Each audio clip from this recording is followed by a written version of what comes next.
Pumapatak na ang oras bago ang pagbabalik bansa ni Mary Jane Veloso na halos 15 taon ding nakulong at nakapila sa death row sa Indonesia. Hawak na siya ng ating mga otoridad na siyang susundo sa kanya. Nagsuka siya on the way here? Baka overexcitement. Sa mobile. Nagsuka ka, te. Excited na siguro, halo-halo na, no? Matagal na kasi siya hindi nagbibigyan. Relax ka lang. Pagdating sa Sukarno-Hatta International Airport, nagpasalamat si Mary Jane kina Pangulong Bongbong Marcos at Indonesian President Prabowo Subianto. Hindi niya napigilang maging emosyonal habang kinakausap sa tawag ang kanyang mga magulang at mga anak. Nakwento rin ni Mary Jane sa kanyang pamilya na nahilot na suka siya kanina. Sabi naman ng kanyang pamilya, hihintayin nila si Mary Jane. Sabi ng ating mga otoridad, nasuri na siya ng doktor ng ating Bureau of Corrections. Isasakay sa isang commercial flight si Mary Jane.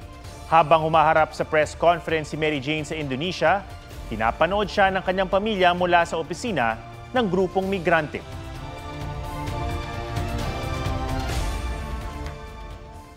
Salamat po ako sa lahat ng Go! Miss, sa presidente ng Indonesia, ano masasabi mo? Maraming salamat po para kay President Jojo sa lahat.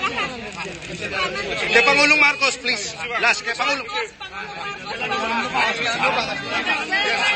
Thank you. Sa Correctional Institute for Women, idediretso at iko-quarantine si Mary Jane Veloso pagkarating dito sa Pilipinas. Ang kanyang pamilyang sabik na sa kanyang pag-uwi, humiling na mayakap si Mary Jane kahit saglit lang. May report si Joseph Moro.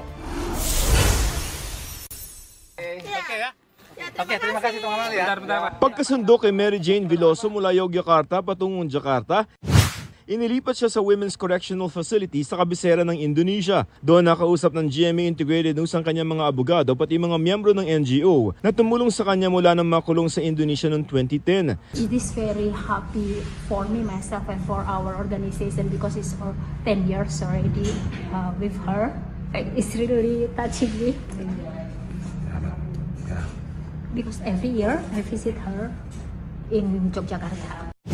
Ngayong gabi inaabangan sa airport ng Jakarta si Mary Jane. Ayon sa Bureau of Corrections ng umaga.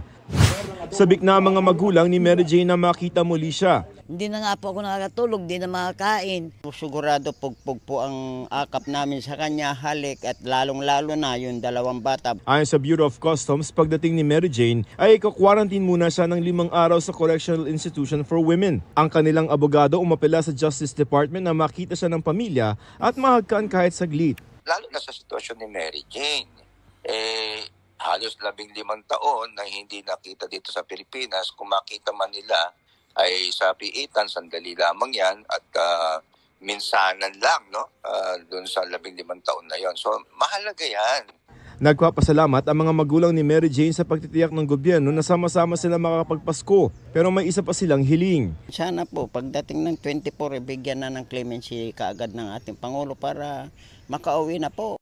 Wala pa raw masabi tungkol dito sa Executive Secretary Lucas Bersamin. Prioridad daw ngayon ni Pangulong Bongbong Marcos na mapauwi si Mary Jane. Joseph Morong nagbabalita para sa GMA Integrated News.